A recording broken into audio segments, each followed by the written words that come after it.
I'm Daniel Dempster. I'm a mixed cropping and livestock farmer from Goomalling. We're probably about 80% crop, with about 20% livestock. So I guess we've got areas, what I consider the better soil types are where we continuously crop, and then the lighter soils will roughly alternate. But that's where we have the pasture rotation incorporated. We produce wool, lamb and mutton, I guess. And then from the cropping side of things, wheat, barley, canola. Canola's been a major one in the last couple of years, but and then a small amount of lupins, primarily for our own feed. We're sort of aiming to sell our lambs towards the end of summer, really April, May, June, into July, even August, I guess, depending on the situation. Sort of, I guess, late autumn, early winter type lamb market. I guess traditionally that's been the highest priced, so that's why we target that, because we've got quite a few stubbles for the sheep to graze through as well. So sort of summer feed quantity isn't an issue. We do play the seasons a little bit, so for the past 2 years, because we've had earlier breaks, we've put in more canola than previously. The rotation, there's no real fixed rotation. Sort of our better country is generally continuously crop. We have some vetch-based pastures on the heavier soil types. Not against that, that's an option for us as well. When the season cuts out early, we'll have a spring-based challenge, I feel, before our stubbles are available.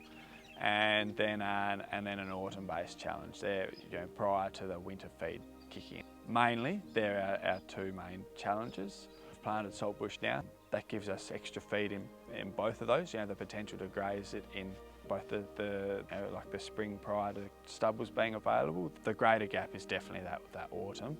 So providing us a bit more feed. We always want to increase productions. Well, I guess profitability first, but a lot of that comes through production. One of our challenges is, from the stocking side of things, is increasing our stocking rate by having a more productive component, an arable area component, being able to utilise that more efficiently. That then allows us to defer grazing our arable area pastures for a bit longer, and that enables us to increase our stocking rate. There's also more opportunity for pasture seeding and growing more biomass in our pastures through cereal-based pastures than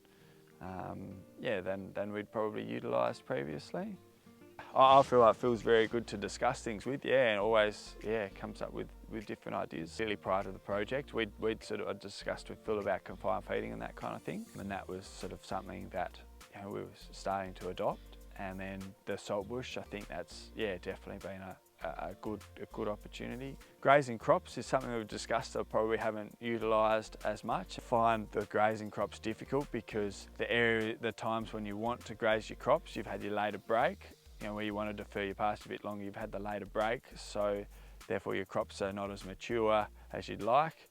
And then when you have your earlier breaks and your crops are probably better for grazing, you've also got more pasture feed. Probably got to learn to graze those crops in that time to then enable even higher stocking rates and probably a bit more cropped area later on during seeding. In terms of the strategies to confine feed and adding the saltbush, and I guess if you add the grazing crops as well, we've implemented the confined feeding first. I feel that's been really good in terms of getting a more resilient pasture prior to stocking it, as well as enabling us to crop when we want to crop rather than when the pasture is ready to remove the sheep from those paddocks to crop. So I guess that's probably given us the best bang for our buck. I guess the main aspects of the plan that we've implemented so far are really planting saltbush areas. So we're probably fortunate in that we've actually got a bit of creek country that goes through the farm. So they're areas that have already been fenced off with potential to plant fodder shrubs in. The first area that we planted, I think, worked really well. The second area that we planted, we certainly didn't have the survival rates. There was a lot more water logging than I expected to see. I'm assuming that even if we'd had a different year where it hadn't been so wet in the second site, that I would expect we would have had different survival rates. That's all part of the challenge. The last time we grazed the saltbush, I had expected sheep to graze it more often than they had.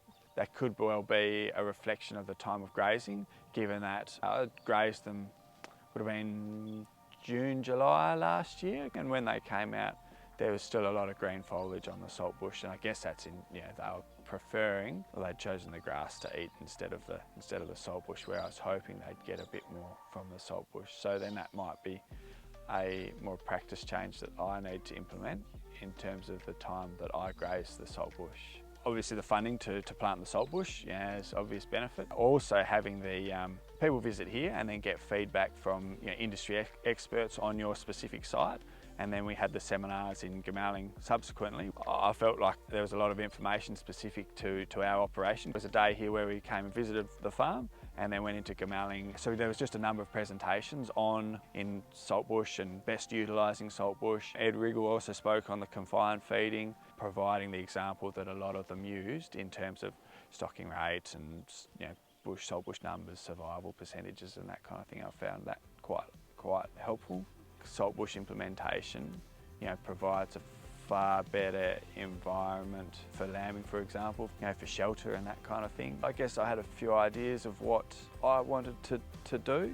I hope that I don't limit myself in terms of ideas. I didn't come in cold, and then I've had a bit to do with him previously. So the number one thing I would encourage people in a mixed system to do is really investigate confined feeding. I think that's a real game changer in terms of potential stocking rate and livestock enterprise profitability.